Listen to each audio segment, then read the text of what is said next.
travel, we go to work. But can our clothes do that too? Yes, they can, right here in this smart factory in Xiamen. With the help of smart technologies, making clothes is much easier and more efficient.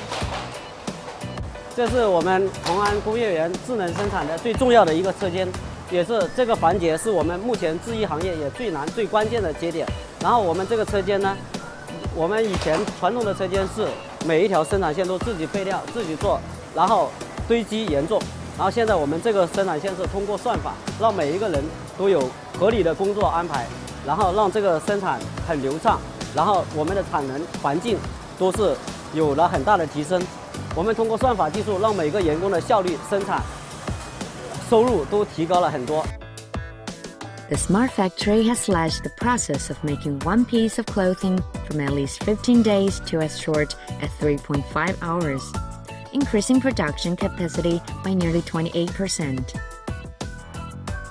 通过高铁的灵感，然后让我们设计了我们这个，让我们每一件衣服都像一列动车一样，然后通过它起始点在哪里发车，停多少个站点，然后让我们的成衣出来，然后让每一个产品都是在每一个环节上有足够的时间，让每一个产品做的是很标准化，然后产品的品质是绝对有保证的，并且数据有记录，能追溯到每一个产品是什么时间段在哪一个环节做好的，哪一个环节是有一些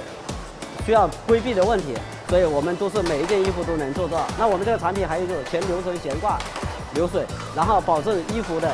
干净整洁。One of the challenges of intelligent manufacturing in the apparel industry is that clothes varies a lot in size and style. In this smart factory, the key lies in the hangers.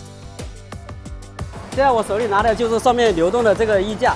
然后这个衣架它不是一个普通的衣架，它是上面有一个带芯片的，这个卡是叫 RFID 卡，它里面能记录我们每件衣服流过的站点所有的工段的信息，然后还有工艺流程的信息都能在里面，然后让每件衣服它做的是第几个工序、第几个工段，用什么工具做的，是什么人做的，都能记录得清清楚楚。Compared with traditional factories, smart factories offer a more comfortable working environment for employees.